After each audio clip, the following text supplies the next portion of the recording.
Kay ting-uwan man lami jud higop og sabaw. Then kung sabaw ang istoryaan, lami ang larangan. Hey guys, good morning. Mga unta ninyo sa Larangan sa Pasil. And this is Mayas Larangan. And this is located at Lacandula Street, Pasil, Cebu City. Kilid ra jud siya sa simbahan. Very inato ra jud ilang kan-anan diri, and this is what the place looks like inside. And pwede sad kamukaon sa gawas. Kay grabe daghan kaayo mga on. Ug mausad ni ang ilang ginabaligya na sila'y laing-laing klase na home-cooked foods. Neswak ra sa budget, barato, og lami pa.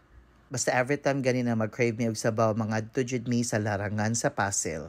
Lami, barato, og unlimited sabaw. So nag-order mi sa ilahang fried chicken og kani ilahang larangan. Og in fairness, lami gyapon ang timpla. Grabe, balag kadlawon ginalinyahan jud ni sa mga katawhan og daghan kayog customers ang Larangan sa Pasil. Sa pamanang imong giwat, try na sa Mayas Larangan sa Pasil, and salamat sa pagtanaw.